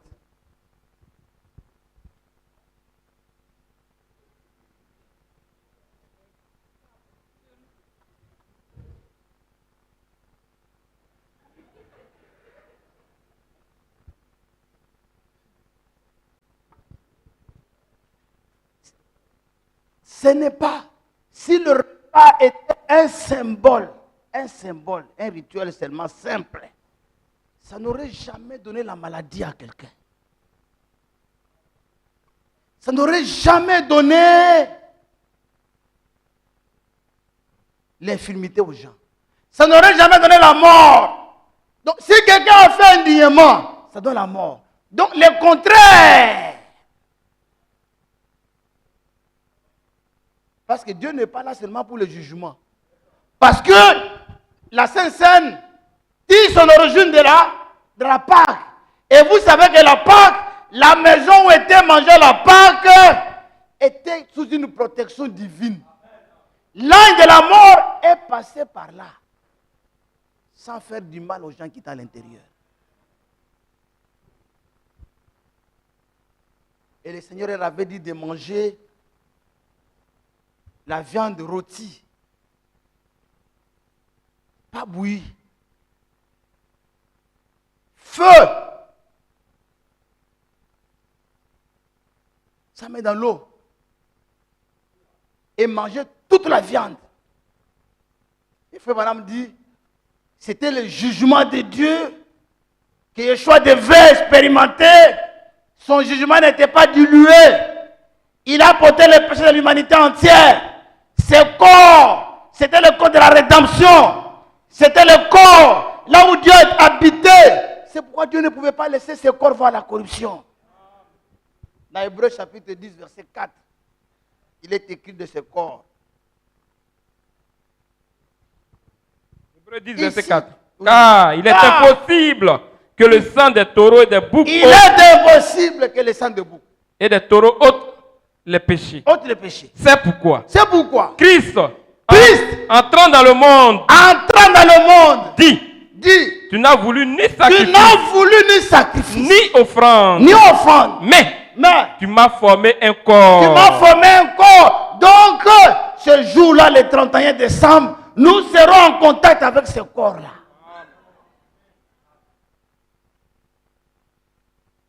Qui est la parole? Qui est le logos? Nous avons une communion. Il faut venir dans la foi que tu as une communion. De la même manière que la femme à la paix des sangs avait cru que en touchant son habit, qu'il vous soit fait selon votre foi. Venez avec foi et il vous sera donné selon votre foi. Dites Amen. Il y a des gens qui ont abandonné la cigarette à cause de cette scène ici.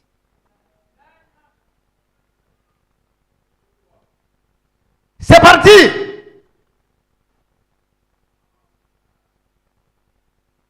Frère Cyril, c'est pas ça. Frère Cyril était croyant. Il continue à fumer. Il y a beaucoup de ceux qui fument encore ici qui sont à l'église. Il fumait. Moi-même, je l'ai croisé sur la route. Il m'a vu. Il fumait, regarde sa démarche. et il fait comme si... Et puis moi, je l'ai vu. J'ai fait comme si je ne l'ai pas vu. Pour l'aider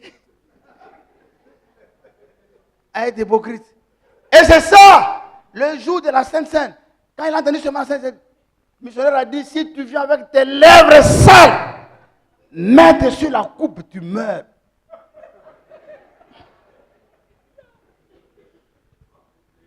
Il a arrêté. Frère, il y avait un frère sorcier ici. Sorcier. Il est allé à l'évangélisation. Il a cru à l'évangélisation. Il a confessé chez les chanciers ici. Il a dit que lui, il a tué des gens. Et il était dans l'assemblée des pasteurs à Goudio. Il a été chassé à cause de la sorcellerie. Il est venu à l'église.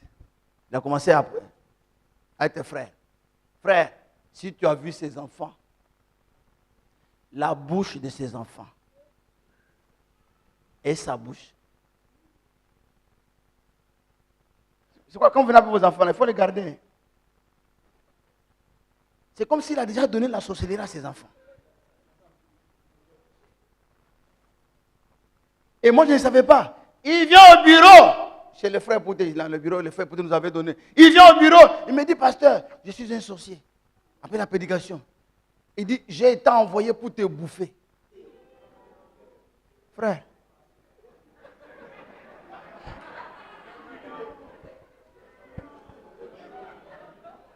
Frère, je n'ai même pas voulu entendre achever la phrase. Il dit, mets-toi à genoux, je vais prier pour toi. J'ai prié pour lui, il faut partir. Je suis allé dire à Jacob, le frère là c'est un sorcier.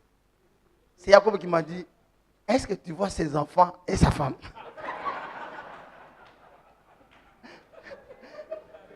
Maintenant, quand moi je prêche, maintenant dans la salle, il y a un geste, il s'asseyait de l'autre côté, au coin comme ça. Maintenant, Jacob s'asseyait à côté ici. Quand moi je prêche, il me dit, frère, je suis en train de surveiller ces gestes.